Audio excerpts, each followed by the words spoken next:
different paths to knowledge of the self, to knowledge of the one eternal essence of being that permeates all existence. There is the path of the mind, Jnana Yoga. Jnana Yoga brings into focus knowledge, training the mind to right understanding. It entails reading books, reading scriptures, listening to talks, and studying, thinking deeply, contemplating until there is a deep understanding in the mind of what it means to realize God, what it means to understand unity,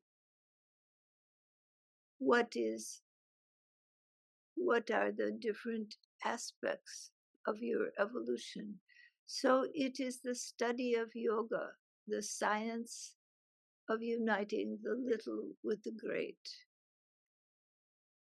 This study, some call it philosophy, but in true Jnana Yoga, it is not merely philosophy, it is practice, gaining right understanding with the mind, and beginning to perceive the world through that right understanding, rather than the dream, the illusions that have been there in the past. Then there is Karma Yoga. Karma Yoga is the path of right action. But unlike what many people think, it is not simply doing good actions, but how you train your mind and your understanding in the actions, so that when you do an act, you recognize that you are not the doer, that the infinite Brahma is the doer, and that all actions, the results go back to the true actor, which is the infinite eternal one, embodying and acting through your form. In true Karma Yoga, there is no sense of doership, no sense that you are taking pride in your good actions or ashamed of your bad actions. You do your best, but without a sense of owning the results, rather than trying to build ego with the results of Karma Yoga. You do good action in the world, but you feel that it is done by the divine. All things are done by the divine, by the one eternal self. And you take neither good nor bad upon yourself. You free yourself from being the doer of deeds. You let all results go to the infinite Brahma. And through this practice of Karma Yoga, through doing kind deeds, you diminish the power of the ego. You suddenly are not more important than everyone else. You see that you are part of an integrated whole. It teaches you that you are part of something greater than yourself. And the highs and lows of your own life become less significant to the greater good of all living beings. And the highs and lows begin to even out as you realize all is done by the Infinite One. The one doing, the one receiving, and the act of service itself are all in a unified whole. So that there is the one eternal one acting in the world, receiving the kind actions of others. And the act itself is part of the one whole. This knowledge comes from right action done with right thinking, so that you act with kindness and compassion for all living beings. But you recognize that the fruits of your actions do not belong to you. You don't use them to puff up your ego, but rather that you give them to the Infinite One. And that way you begin to see your connection to the whole. You become a part of the interwoven network of life. Karma Yoga is very good for diminishing the self-absorption. And it is a path in itself of service, kindness, and humility. And the third path is Bhakti Yoga. Bhakti Yoga brings you to love of the divine, love of the Infinite One, by bringing yourself into alignment with divine being. When you experience the love of the infinite, it inspires in your heart a passion, a longing, a love, a desire to be close to that infinite love, to experience that infinite love. As you follow this passionate love, it brings you to your own heart, to opening of the heart in love for God, in love for infinite being, in love for the beloved who has graced you with knowledge, with experience of that divine love, which has brought kindness and care into your life. And when the heart opens, the passion of the heart begins to long for the divine beloved, for the true love of your life, for all the loves you have, the partners, the friends, the children, all the loves you have in your life. What do you love in each of them? Do you find in each of them a reflection of the divine? Do you find in each of them a moment of love and joy when you're connected? That love, that joy, is the touch of the infinite. So all the loves of your life are love for the beloved, embodied in those whom you have found dear in your life. So it is not to abandon those who are dear to you, but recognize they are forms in which the beloved, the divine beloved, is embodying.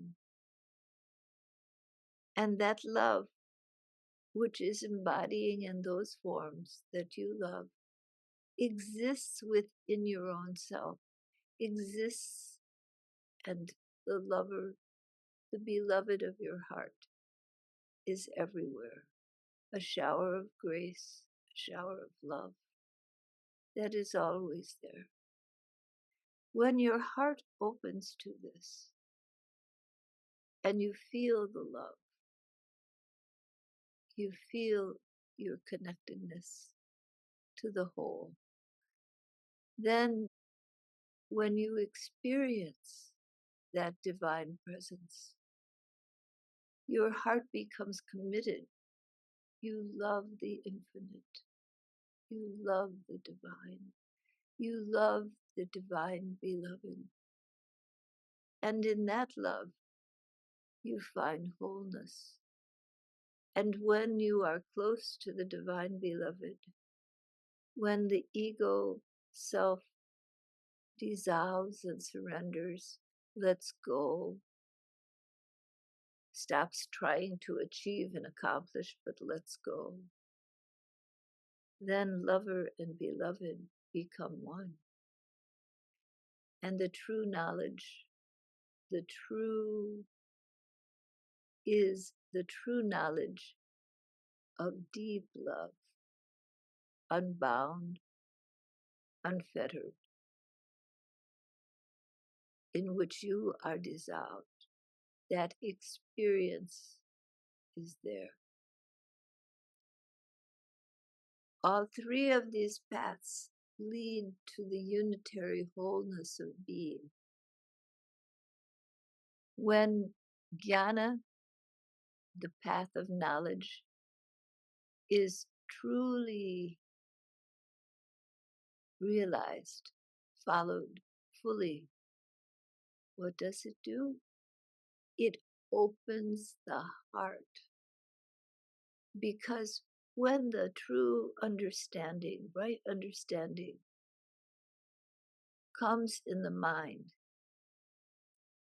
and there is a letting go, then the love of the infinite fills you, and your love is stirred.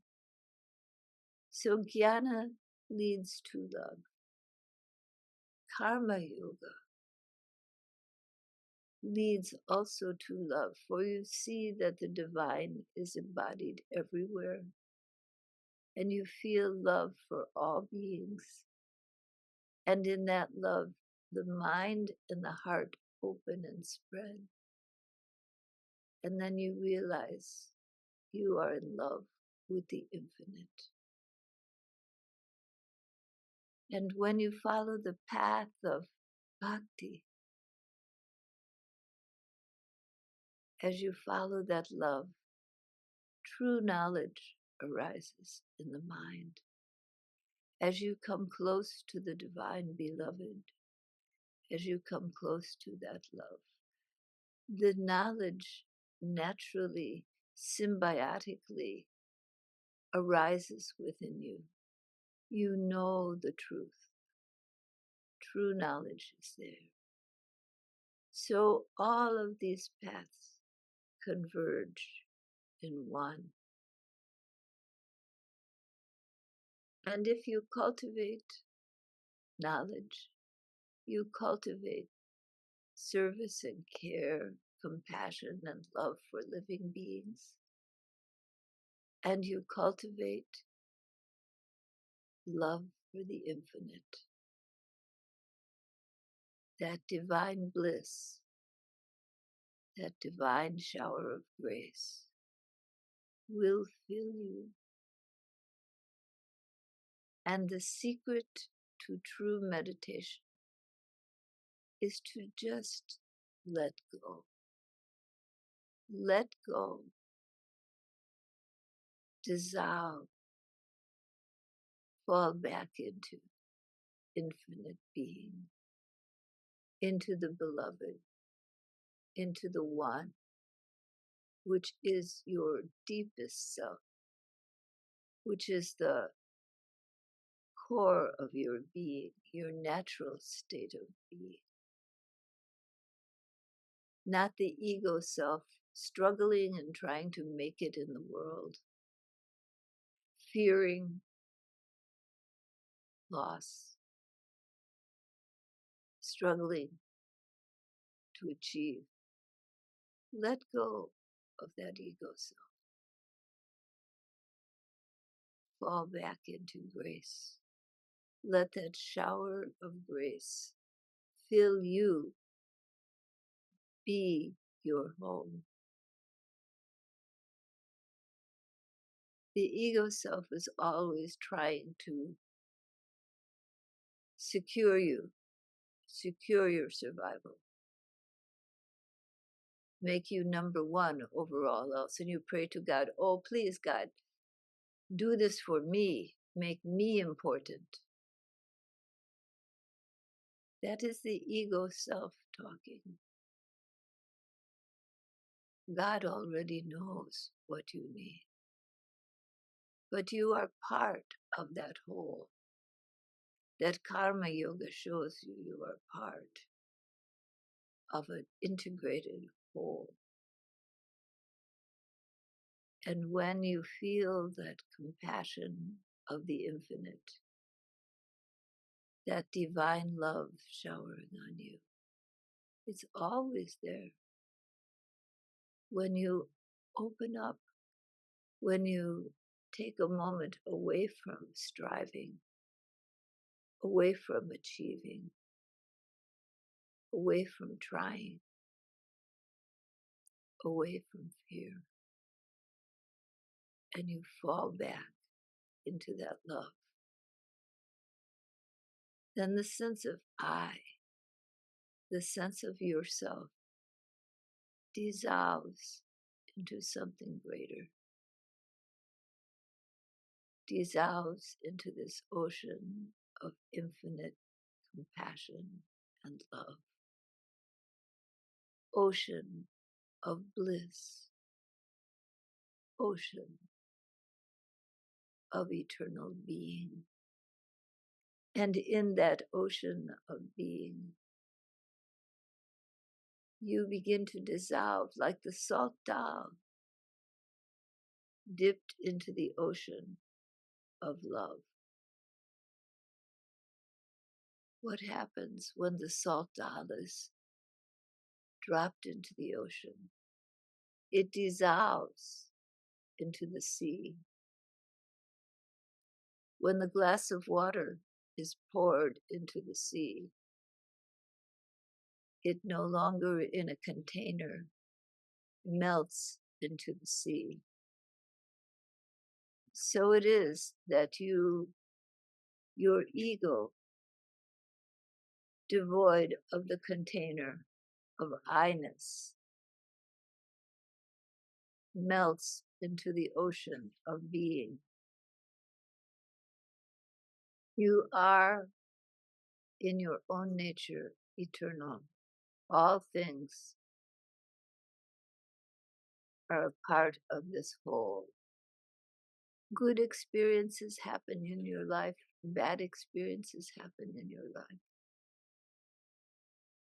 But underneath it all are the deep waters of your being, in which you are always loved, in which you are always cared for, in which the shower of grace falls upon you.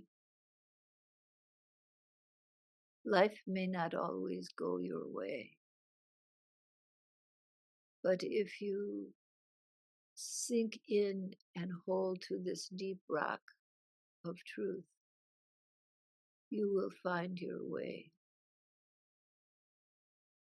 You will always have a shelter in the storm. It is the abode of your soul. It is the abode of the Infinite One. It is the abode of love unconditional. Just let go of trying. Let go of achieving. Melt into the arms of love. All right. Namaskar.